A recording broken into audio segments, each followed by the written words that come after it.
You just have to have the presence of mind to flow into the dance. It's your expression that actually gives you away when you make a mistake. If you don't allow your face to show that, you just continue with the dance like, it happened. What do I do with it? Just move on. A lot of times nobody's going to know because they don't know what you've choreographed, or they don't know what your choreographer has taught you. So you continue with your dance like you've not missed a beat. And if a mistake happens, there's just moving on is what you need to do. This question is not in my list, but that brought me to another question. How much is choreography important in a dance? Can a dance be without a choreography? No. Dance, the choreography goes hand in hand with the beats of the music. It's the spice to the food that you eat. It's like you don't have salt in your food, how much do you enjoy it? Right. Choreography is very important. Very important. With Mothers Championships about to start, there are going to be mothers who have they are going to be all mothers, actually they have kids, but then with small kids or big kids, they taking out time from the family is going to be a big factor, and many families are going to be ready for it, and many, it's going to be probably a lot more than their expectations. So what advice would you like to give to all these mothers or the families?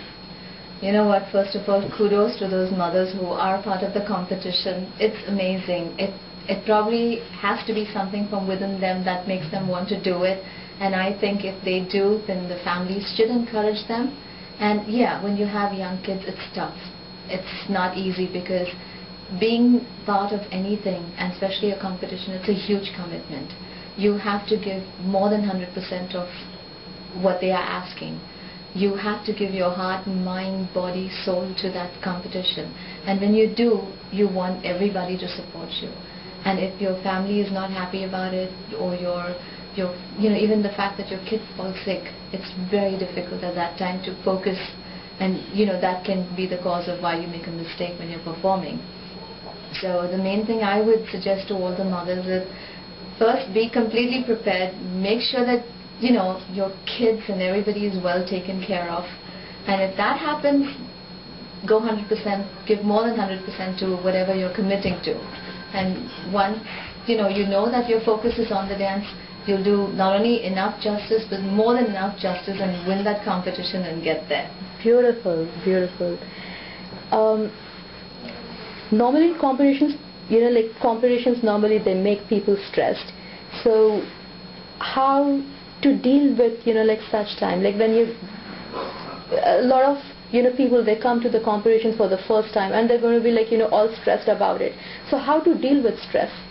Well, stress is not something, everybody has different levels of stress, and some people would just panic for nothing. Some people would feel the nervousness. I think everybody has their own individual way of dealing with stress, but my advice to them would be is, if you feel stressed, sit down, think about what you're getting stressed about. It's like baggage you're carrying, it's a burden you're carrying on your shoulder.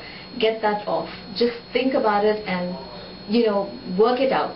Once you work it out, it's gone, it's done. And then you feel so much more relief because you've dealt with whatever issue you're stressed about. And if it has to do with the competition that you're going to be performing and whether you're going to win or are you going to, get anywhere in the first, second, third place, then I would say just go there to have fun.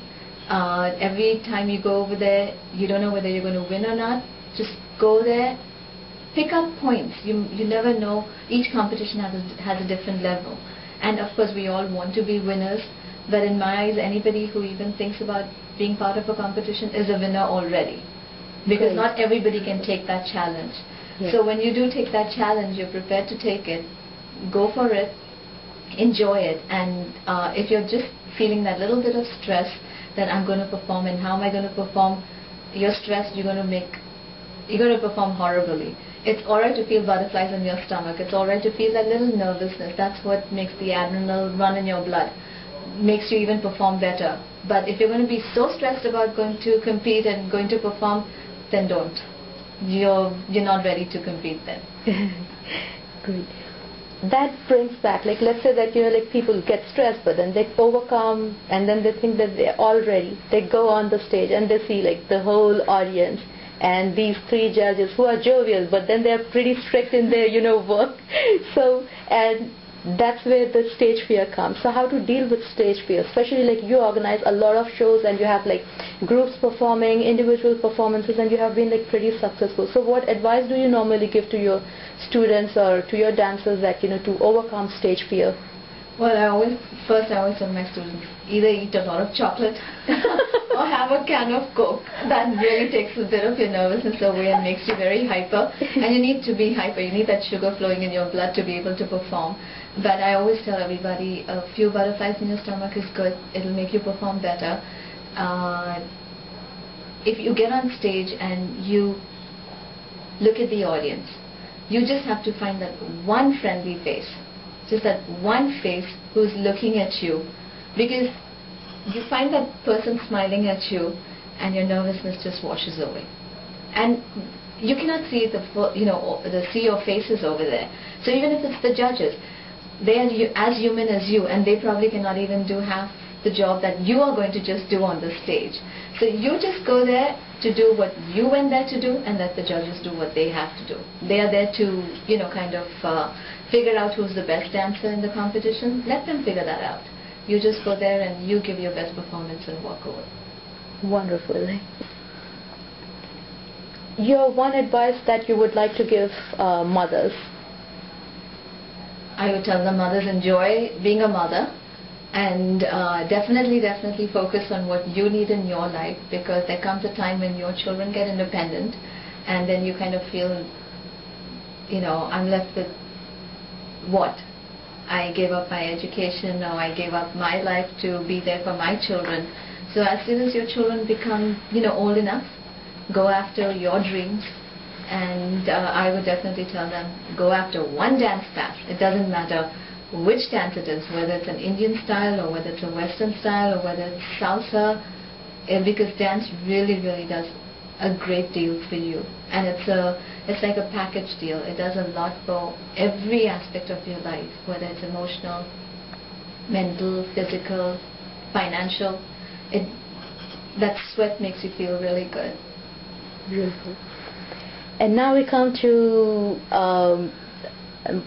today is actually Ravi Bahal's birthday.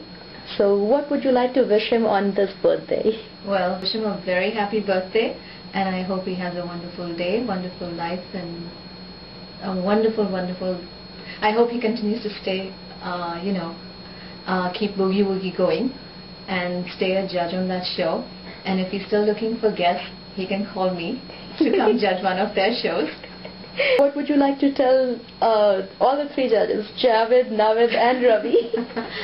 Do you watch Boogie Woogie? Yes, I do. But sometimes, most of the times on Fridays, whenever Boogie Woogie's on, I'm busy with my dance classes.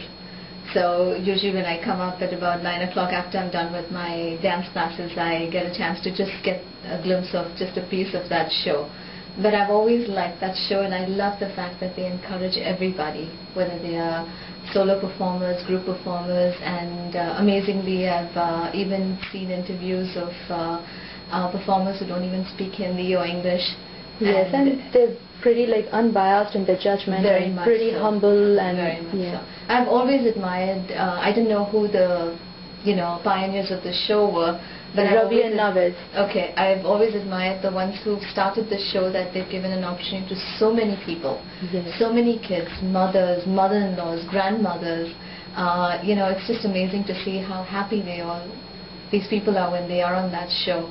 And I wish them all the best, and I hope they keep at it, and I hope they come up with even more ideas where they can involve more people and get them to learn dance. Wonderful. So that brings me to my last question. What's your funda on life? Keep dancing. I think dance makes you healthy, wealthy, and happy. So Nisha, thank you so very much for taking out time, and it's been wonderful visiting you and talking to you. Thank you for the interview. And once again, I wish you a very happy birthday.